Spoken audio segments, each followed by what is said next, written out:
Në një komunikim të tillë me ndjekësin, kryeministri Edi Rama shprehu besimin e tij të fortë se Partia Socialiste do të sigurojë një mandat të katërt për qeverisje e Shqipërisë. Ai e cilësoi vitin 2024 si vitin e riqeverisjes dhe shpjegoi se 11 maj do të jetë data që do të shënojë triumfin e kësaj qeverie.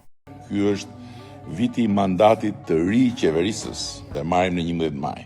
Kështu që nuk kam se si e ngatroj. Por edhe ju po ju përsëris atë që i thash Paulini, gëzohuni. Mos kini frikë të gëzoheni për Shqipërinë, kur ajo bën sukses. Dhe këtë muhabetin që vetëm ne kishim mbetur pa u zhvilluar, kështu që kjo do ndodhte, siç ndodh kur bie shi apo kur bie bor, se bëni kështu se nuk është fare serioze, është shumë qesharake kjo mënyrë të arsyetuarit. Rama u ndal gjithashtu në përgjigje të ndaj atyre që sugjerojnë se nuk ka pasur ndryshime reale në vend. Ai përmendi transformimet e dukshme që kanë ndodhur në qytete të ndryshme si Vlora, Tirana, Korça, Berati dhe të tjera, që tani janë shumë të zhvilluara dhe tërheqëse për turistët. Nëse Tirana do vazhdonte të ishte ajo e 10 vite më parë që gërhiste dhe rizgjuam nga gjumi, nëse Vlora, Korça, Berati, Gjirokastra, Imara, Lezhë, e me radhë, do ishin ato 10 vite më parë ku nuk bëhe do të një fotografi se s'kishe nga rrotulloheshe nga rënimi.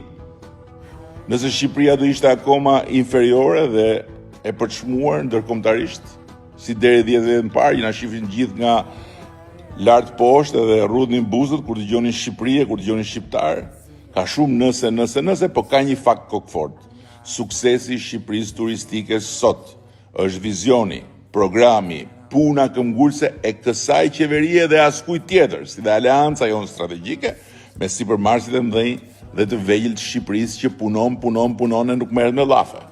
Ai pashtu theksoi suksesin e Shqipërisë si një destinacion turistik në rritje, duke përmendur se vendi është i renditur i pari në rang motror për rritjen e numrit të turistëve në vitin 2024. Sipas organizatës ndërkombëtare të turizmit, Rama nënvizoi se ky është një tregues i suksesit të vizionit të qeverisë për zhvillimin e turizmit dhe pozicionimin e Shqipërisë në një destinacion atraktiv.